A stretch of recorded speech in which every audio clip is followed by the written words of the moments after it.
जय महाकाल मेरे प्रिय मित्रों। शुक्र देवता की कहानी सुनने मात्र से भाग्यशाली और बुद्धिमानी बनती है संतान। आइए जानते हैं क्यों। संतान सुख जीवन के सबसे आनंदमयी सुखों में से एक है। जिनको संतान होती है और वो संतान संस्कारी, बुद्धिमान और भाग्यशाली हो तो जिंदगी बन जाती है। लेकिन कुछ माता पिता की संतान ऐसी भी होती है जिसके कारण उन्हें समाज में या यूं कहें कि लगभग हर जगह अपमान या निराश भोगना पड़ता है। ऐसी मान्यता है कि इसके लिए कहीं ना कहीं माता पिता की कुंडली में या संतान की कुंडली में कोई ग्रह दोष है जिसके कारण यह सब होता है। इसके लिए आपको परेशान होने की जरूरत नहीं है। हम आपको बताएंगे कि भाग्यशाली और बुद्धिमानी संतान प्राप्ति के लिए आपको क्या उपाय कर सकते हैं। हर दंपति कि उनकी जो भी संतान हो वो अपने परिजनों का नाम रोशन करे, अच्छे काम करे और अपनी ज़िंदगी में सफलता हासिल करे। इसके लिए वो कई प्रयास करते हैं, लेकिन आपको बता दें कि सिर्फ बाहरी प्रयास मात्र से सब कुछ संभव नहीं है। इसके लिए आपको भगवान शुक्र की आराधना करने की जरूरत होती है। शुक्रवार के दिन भगवान शुक्र की कहानी भी सुनकर इसका लाभ आप पा सकते हैं। एक बूढ़ी औरत थी। वो हर दिन सुबह नहाकर पूरे विधि विधान से भगवान शुक्र की पूजा अर्चना करती थी।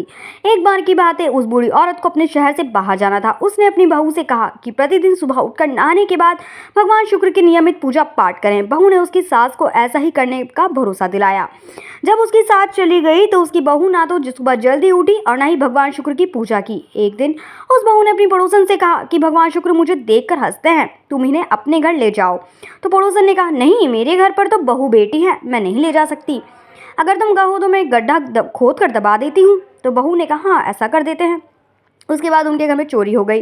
वो दिन व दिन गरीब होने लगे। ये हालात देख महिला के पति ने कहा, तुझसे माँ गई है, घर की हालत बहुत खराब हो गई है, पैसों की कमी होने लगी है। तो पत्नी कहती है, आधा तो चोर चोरी करके ले गया है, बाकी आधा माँ जी जाते वक्त ले गई। कुछ दिनों बाद जब बूढ़ी औरत अपने घर वापस आती है तो देखती है उसके घर की हालत बहुत बुरी हो गई थी। वो अपनी बहू से पूछती है, ये कैसे हुआ बहू? तो बहू कहती है, मुझे नहीं पता। फिर उसकी सास पूछती है, मेरी भगवान शुक्र कहाँ हैं? तो वह कहती है, वो मुझे देखकर हंस रहे थे, मैंने तो पड़ोसन को दे दिए। बूढ़ी औरत पड़ोसन के पास जाकर पूछती है, तब वो बताती है कि आपकी बहू के कहे अनुसार मैंने एक गड्ढा खोदकर उसमें उसे दबा दिया था।